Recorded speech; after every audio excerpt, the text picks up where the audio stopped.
this is sort of what we want. You know, we really want to have a lane where they're gankable. They're immediately gankable. And you'll see that happening in this lane a lot. You'll see that we really set ourselves up to allow for really easy ganks because of the way that because of how pressed out these guys are, and because these guys are forgetting that we have amazing gap close in our lane. You know, I have Flash, immensely useful against these guys to be able to get close enough to start throwing all of my spells.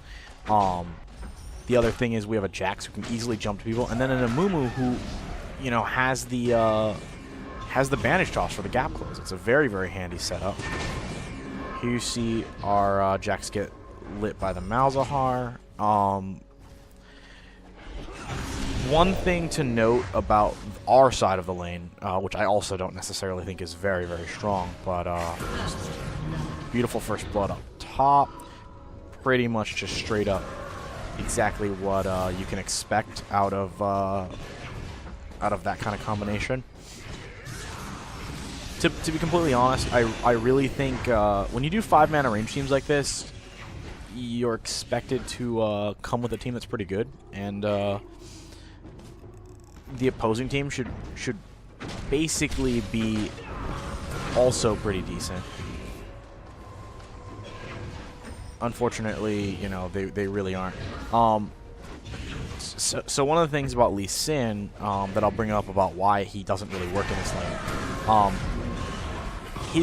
he has to gap close to do damage. When it comes right down to it, he really needs the Malzahar to put tons of damage on us, and then he needs to basically last hit us with his Q. You know, snapping right into us at the last second to kill us.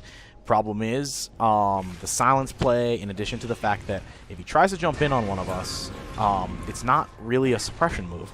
So if we react fast enough, we can just fear play him, and I can just fear play him or silence play him and drain him, basically making his entire move pretty much useless.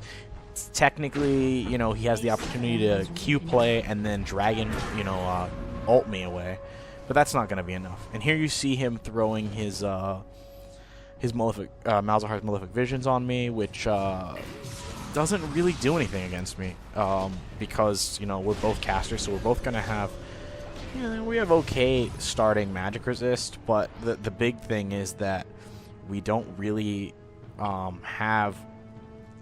I'm sorry. We you know, I have a way to sustain in lane. I can drain back. Here you see me get get a Doran's Ring and a Boots of Speed. I probably should have gotten a ward at this point. Yeah, I basically should have gotten a ward at this point. There really isn't a way around that. It was a bad by me to get both Doran's Rings. Or at least if I didn't get a ward, I had to make sure that my partner would get one. I think I do tell him to get one though, because unfortunately I couldn't really afford one this early. I needed the early game damage. But that's okay. Here you see me just drain back to full. Very quick, very easy. There you see our Amumu coming around. These guys have not gotten to leave lane yet, so they've both got their base items. Here you see Amumu coming around. They still don't have complete sight of him. He gets into the bush, looks to do the grab. He catches him. We immediately just come in, and I'm drain playing their, what's it called?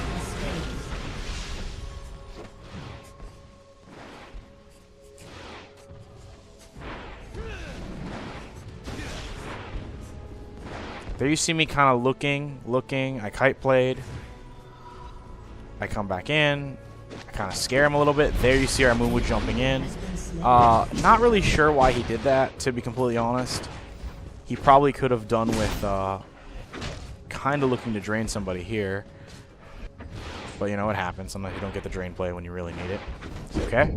Looking at another set. Here you see me just draining minions now to get health back. Because obviously as Fiddles, I really don't care about hitting the tower right now. I'm not nearly as healthy, or I'm not nearly as great at really doing damage to the tower as somebody like, say, Jax is.